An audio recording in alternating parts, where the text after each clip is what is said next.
from Jerusalem. Question: which island is it?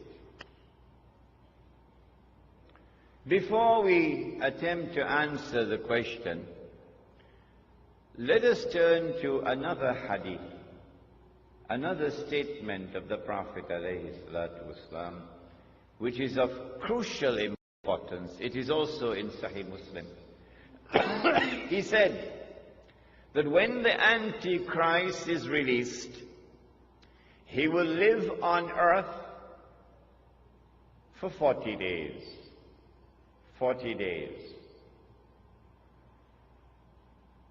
Yawmun kasana, one day like a year. Yawmun kashahr, one day like a month. Yawmun kajum'a, one day like a week. Wasairu ayyamihi ka ayyamikum, and all his days, implying all the rest of his days, would be like your days. When his day, now listen carefully, when his day is like our day, he would be in our dimension of time. And when he is in our dimension of time, then we can see him. At that time, of course, he would be, said the Prophet ﷺ, a Jew, a young man, powerfully built, with curly hair. Where would he be at that time? Of course, he would be in Jerusalem, ruling the world from Jerusalem, the way the world is now ruled from Washington. But where would he be when he's released on earth? In a day which would be like a year. And where would he be on earth in a day which is like a month? And where would he be on earth in a day which is like a week? Do we have answers for that? Praise be to Allah, who allowed this servant Imran to study international relations, international politics, international economics.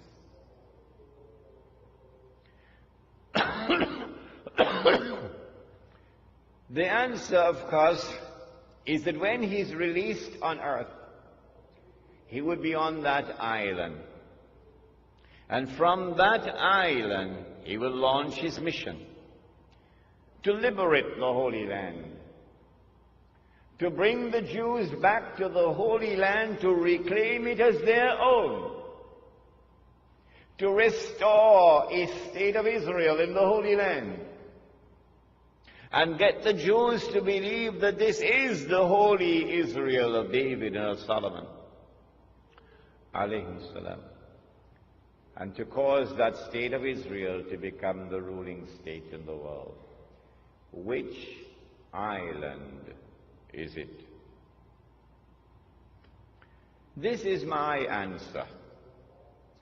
You do not have to agree with me. You are free to differ with me. But you cannot say that I am wrong until you can tell me what is the right answer. That's fair, isn't it? That's fair, isn't it? Come on, answer me. You cannot say that I am wrong until you can tell me what is right.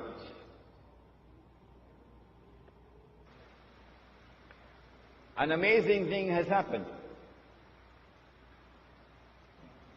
That nowhere in the world, praise be to Allah, has anyone come forward so far to differ with me. and to challenge me. Not one.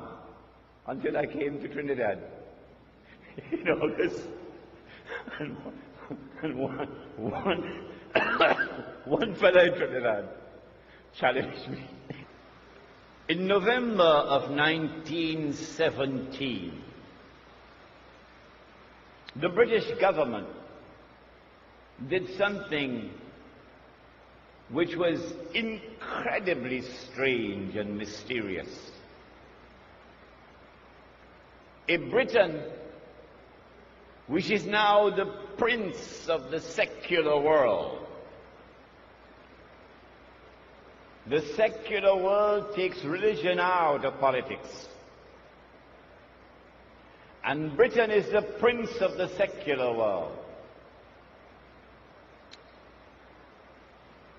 Britain issues a declaration known as the Balfour Declaration in November 1917 that it is the intention of His Majesty's government to work for the establishment of a Jewish national home in the Holy Land.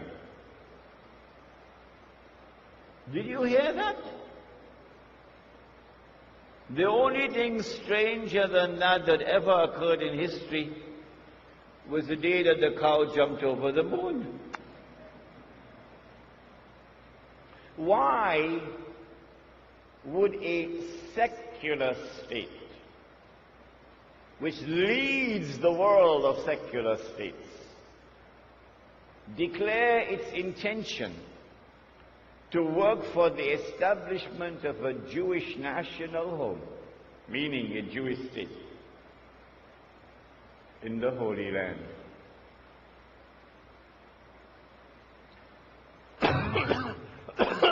Two months later, this was October 1917, in December 1917, it is a British army led by General Allenby, which defeats the Ottoman Islamic army and liberates the Holy Land. And when Allenby entered into Jerusalem, the British general declared, "Today, the Crusades are over." Oh, but the Crusades were supposed to have been Christian wars. And you are now a secular state. You're not a Christian state, you're a secular state. How come a secular Britain is continuing a crusade started by the Pope 1,000 years before? That's strange. That is incredibly strange. Between 1918 and 1948, it is the island of Britain which ruled over the Holy Land on a mandate conferred by the League of Nations. And during that period of time, with tremendous deception, while pretending to keep the Jews out, Britain opened the doors for the Jews of Europe to enter into the Holy Land and to reclaim it as their own. In between came the interlude of Adolf Hitler, which speeded up the movement of the Jews from Europe to the Holy Land. In 1948, Britain did something strangest of all. Britain is a state with a tremendous commitment to the rule of law. And so every